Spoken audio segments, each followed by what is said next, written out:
ये मुज़ाकरात की मेज से उठ गए हैं, जो नहीं उठना चाहिए था पाकिस्तान तहरीक इंसाफ को। 28 तारीख को ये जाते हैं और जाके हुकूमत के सामने बैठते हैं, उनको कहते हैं अब आप भी हमें तहरीरी तौर पे बताएं कि आप क्यों नहीं कमीशन बना सकते। पॉलिटिकल टेम्परेचर है तो बढ़ता जाएगा। हुकूमत के अपने जो मामला है वो भी उस तरह से बेहतर नहीं है ना, एक डर है, एक फियर है। मुझे यही लगता है कि शायद अटक ब्रिज भी ना क्रॉस कर पाए। ये पॉलिटिकल डायलॉग बयानबाजी की हद तक तो ठीक है, ग्राउंड पे आएंगे तो उनको मुश्किलात का अंदाजा। मुल्क में सियासी इस्तेहकाम एक ख्वाब बन गया है। हुकूमत और तहरीक इंसाफ के दरमियान मुज़ाकरात अना और जिद की भेंट चढ़ गए हैं और तातुल का शिकार हो गए हैं। दोनों फरीकैन मुज़ाकरात में डेडलॉक की जिम्मेदारी एक दूसरे पर डालने की कोशिश कर रहे हैं।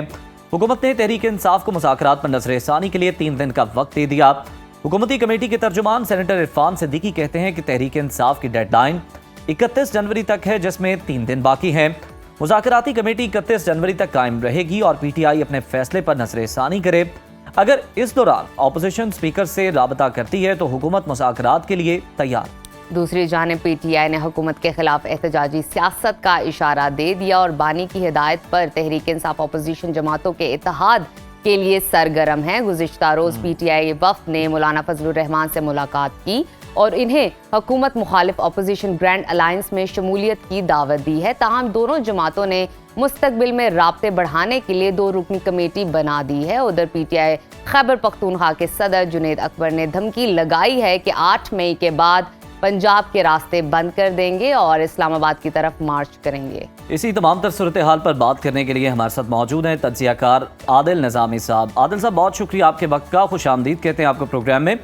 हुकूमत और PTI के दरमियान मुज़ाकरात खत्म हो चुके हैं, अब आइंदा क्या सियासी मंजरनामा आप क्या देख रहे हैं और हुकूमत और अपोजिशन के दरमियान फिर ये कशीदगी कम कैसे होगी अगर मुज़ाकरात नहीं होंगे तो? बहुत शुक्रिया उज़ैर साहब। देखिए, डायलॉग एक वाहिद रास्ता था जिसका अनुराग बिलाखिर पाकिस्तान तहरीक इंसाफ को भी हुआ। पहले पाकिस्तान तहरीक इंसाफ हुकूमत से किसी किस्म की बात करने को तैयार नहीं थी। वो कहते थे हमें एस्टैब्लिशमेंट से बात करनी है। बैक चैनल कुछ राब्ते हुए भी, लेकिन बिलाखिर उनको उसी हुकूमत के साथ जिसके बारे में उनको तहफ़्फ़ुज़ात थे, जिसकी आईनी हैसियत पे उसके तहफ़्फ़ुज़ात थे, जिस पार्लिमान को वो नहीं मान रहे थे, उसी पार्लिमान उसी हुकूमत से उनको बात करनी पड़ी। उनके ही डिप्टी वज़ीर आज़म थे, उन्हीं की कमेटी थी, उन्हीं के स्पीकर थे जिनके साथ उनको बैठना पड़ा। और एक टाइम तो ऐसा आया कि हुकूमत थोड़ा रिलक्टेंट थी और पाकिस्तान तहरीक इंसाफ मुज़ाकरात के लिए खासी डेस्परेट दिखाई दी। लेकिन जिस तरह पाकिस्तान तहरीक इंसाफ ने पहले ताख़ीर की, फिर एकदम डेस्परेट हुए, अब उतनी ही जल्दी ये मुज़ाकरात की मेज से उठ गए हैं, जो नहीं उठना चाहिए था पाकिस्तान तहरीक इंसाफ को।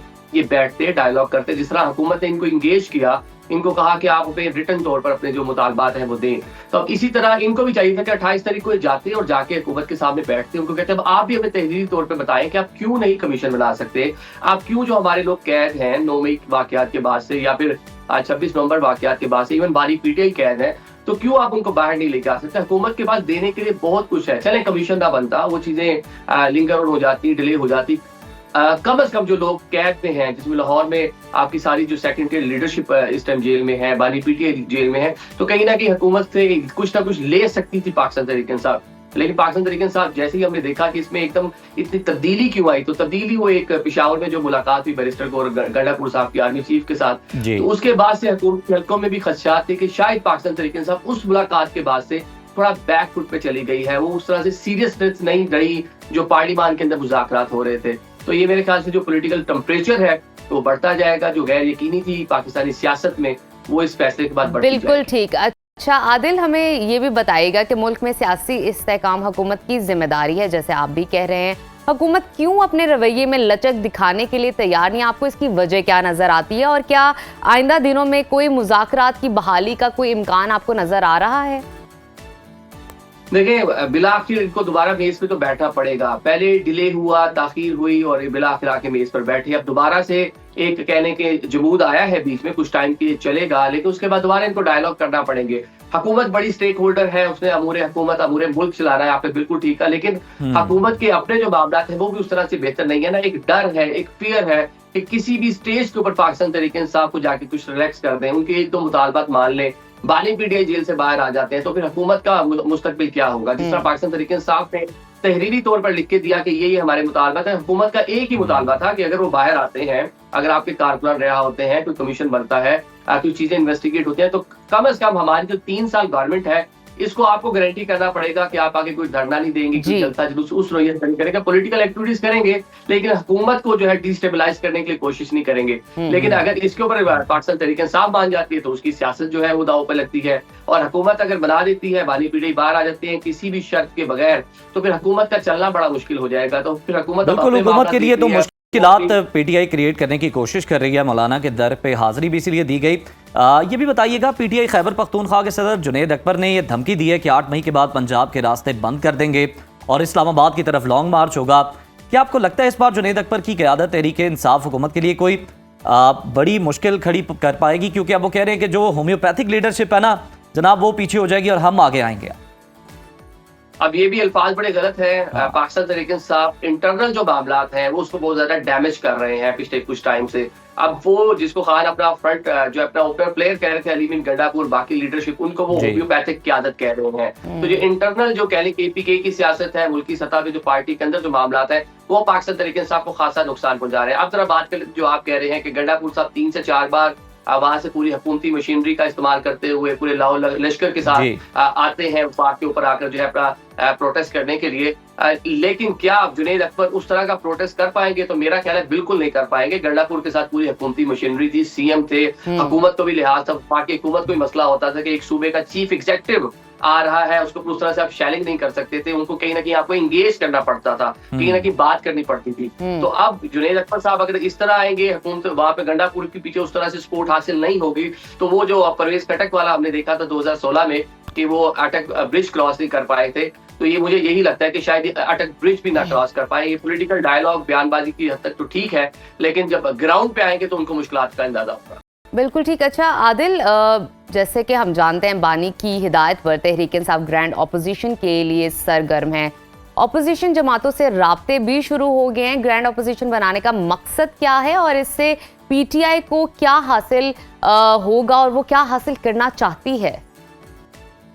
देखें, इस टाइम पाकिस्तान तहरीक इंसाफ को एक ब्रीदिंग स्पेस चाहिए। हमने देखा कि 26 तारीख के बाद से पाकिस्तान तहरीक इंसाफ के अंदर भी मुश्किलात हैं, और अब हुकूमत, वफाकी हुकूमत भी उस तरह से डील नहीं कर रही पाकिस्तान तहरीक इंसाफ को, एस्टैब्लिशमेंट भी उस तरह से डील नहीं कर रही जिस तरह पहले कर रही थी। तो यहाँ से बड़े सख्त किस्म का मौकफ उनको दिया गया है। तो अब वो क्या, उन्होंने पॉलिटिकल एक्टिविटीज तो करनी है। अब इस टाइम पाकिस्तान में पॉलिटिकल एक्टिविटीज क्या है? डायलॉग से कुछ मिल नहीं रहा, तो ऑपोजिशन पार्टीज को ही आपने इंगेज करना है। लेकिन अभी ऑपोजिशन पार्टीज जो है वो एक ही कह लें कि बड़ी पार्टी है, वो मौलाना है। उनको पाकिस्तान तहरीक इंसाफ इलेक्शन के बाद से अभी तक उस तरह से राम नहीं कर पाई जिस तरह पाकिस्तान तहरीक इंसाफ को करना चाहिए था। अब वो मौलाना और पाकिस्तान तहरीक इंसाफ का कोई कह ले कि अलायंस, नेचुरल अलायंस बनता भी नजर नहीं आ रहा। मौलाना को केपीके के इलेक्शन के ऊपर तहफुज़ात है, मौलाना डीआई खान की सियासत कर रहे हैं, अली मीन गंडापुर डीआई खान की सियासत कर रहे हैं। बिलाखिर इमरान खान को भी इंटरवीन करना पड़ा, उन्होंने गंडापुर साहब को मना किया कि यार डीआई खान की सियासत से कम बाहर है ताकि मौलाना को इंगेज किया जा सके। तो मौलाना राजी होते हैं तो क्या इम्पैक्ट होगा उसका, ये देखना होगा। लेकिन बिल्कुल उसका सबको इंतजार है। ये भी जरा बताइएगा कि पीटीआई रहनुमा ये दावा कर रहे हैं कि कोई बैकडोर राब्ते नहीं हो रहे, मुज़ाकरात सबके सामने होंगे, मगर बानी पीटीआई ये कहते हैं कि पसे पर्दा बातचीत जारी है। पीटीआई के बैकडोर राब्तों की हकीकत आखिर है क्या? देखें, बैकडोर राब्ते कभी मुनक़ता हुए ही नहीं। कुछ टाइम में बीच में उनमें डिले जरूर आया, कुछ टाइम के लिए मतलब कह लें कि थोड़ा सा निचली सतह पे आगे होंगे, लेकिन राब्ते जारी रहे हैं, जो अब भी जारी हैं। लेकिन जो हुकूमत का मौक़िफ़ है कि वहां से मिलना कुछ नहीं है, लेकिन पाकिस्तान तहरीक इंसाफ को मालूम है कि जो भी मिलना है मिलना वहीं से है, और वो सब वो ठीक भी समझ रहे हैं कि हुकूमत के पास उस तरह से देने के लिए कुछ नहीं है। हुकूमत के अपने स्टेक्स हैं, जब वहां से भी उनको चीजें होंगी तो वहां पे कोई मुज़ाकरात किसी नतीजे पे पहुंच जाएंगे, तो शायद हुकूमत भी इस पोजीशन में होकर उनको कुछ दे सके। आज खुद तो हुकूमत मुलाकात कराने की भी पोजीशन में नहीं थी। आपने देखा कि जो प्रॉमिस किया था, स्पीकर ने प्रॉमिस किया था, डिप्टी पीएम वहां पे बैठे हुए थे कि आपकी मुज़ाकरात करवा देंगे, आपकी मुलाकात करवा देंगे बानी पीटीआई के साथ, तो वो जो मुलाकात थी वो भी ताखीर का शिकार रही। तो ये पाकिस्तान तहरीक इंसाफ को भी मालूम है मिलना कहाँ से है, और ये हुकूमत को मालूम है कि वो क्या कुछ दे सकते हैं। लेकिन अच्छा आदिल, आपने ये बात की कि हुकूमत क्या दे सकती है। अब कल हम सुन रहे थे कि जनाब हुकूमत ये कह रही थी, सेनेटर इरफान सिद्दीकी साहब ये कह रहे थे कि हुकूमत के पास कुछ ना कुछ तो था तहरीक इंसाफ को देने के लिए। आपकी नजर में वो क्या था? देखिए, वो तो पार्लियामेंट्री कमेटी बनाने की बात कर रहे थे, लेकिन पाकिस्तान तहरीक इंसाफ जुडिशल कमेटी मांग रही है, जुडिशल कमीशन मांग रही है। जुडिशल कमीशन बनेगा कैसे? अभी आपको पता है कि पाकिस्तान की जो आला अदलिया है, सुप्रीम कोर्ट ऑफ पाकिस्तान है, 26वीं आईनी तरमीम के बाद जो वहाँ पे एक डिवीजन नजर आ रही है, जजेस के जिस तरह के रिमार्क्स आपके सामने आ रहे हैं, क्या इन हालात में अगर हुकूमत लिख भी देती है चीफ जस्टिस को कि जी आप बना दें, कमीशन बना दें, तो चीफ जस्टिस ने नॉमिनेट करना है कि किस जज को वो लगाते हैं, क्या पाकिस्तान तहरीक इंसाफ को नाम कबूल होगा? लेकिन पाकिस्तान तहरीक इंसाफ ने बीच में एक कंडीशन भी रखी कि जो नाम कमीशन के लिए आएंगे वो पहले डिस्कस किए जाए पाकिस्तान तहरीक इंसाफ के साथ, तो वो चीजें भी मुश्किल है। लेकिन हुकूमत चाह रही थी कि पार्लियामेंट्री कमेटी बन जाती। आदिल, आखिर में हमें ये भी बताइए, ये जो मुल्क में सूरत हाल नजर आ रही है आपको, ऐसा लगता है कि सियासी इस्तेहकाम एक ख्वाब सा बन गई है और कॉम्प्रोमाइज्ड भी है।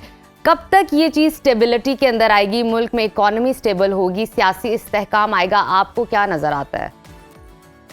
देखिए, ये ख्वाहिश आपकी भी है, ये ख्वाहिश मेरी भी है, ये 25 करोड़ पाकिस्तानियों की ख्वाहिश है कि पाकिस्तान में स्टेबिलिटी आए, पाकिस्तान की इकोनॉमी ग्रो करे, लॉ एंड ऑर्डर की सूरत हाल बेहतर हो। वो कब होगी? वो तब होगी जब पॉलिटिकल स्टेबिलिटी आएगी। सारी चीजें उसके साथ लिंक कर रही हैं, लेकिन फिलहाल बज़ाहिर ये लग रहा है कि सियासी जमातें इस मूड में नहीं है, या जो मुख्तदर हल्के हैं वो इस मूड में नहीं है कि जनाब की कोई यहाँ पे चीजें एक बेहतर जानिब हो सके। वो डिफरेंट नोयत के फार्मूलास लगाए जा रहे हैं, डिफरेंट शॉर्टकट्स लगाने की कोशिश की जा रही है, जिसके रिजल्ट्स भी आपको नजर आ रहे हैं कि चले इन्फ्लेशन रेट रुक गया, अफराती बिल्कुल आपने सही कहा कि डिफरेंट, आदिल साहब बिल्कुल आपने दुरुस्त फरमाया कि मुख्तलिफ फार्मूलाज जो हैं वो आजमाए जा रहे हैं। लेकिन अब हम तो यही चाहेंगे कि जो इस्तेहकाम वाला है ना, स्टेबिलिटी वाला, वो वाला फार्मूला भी यूज़ कर लिया जाए। बहुत हो गई, अवाम को बड़ा बेसब्री से इंतजार है, जिस तरह से आपने अपने तज्जिये में भी कहा। बहुत शुक्रिया आदिल निज़ामी साहब।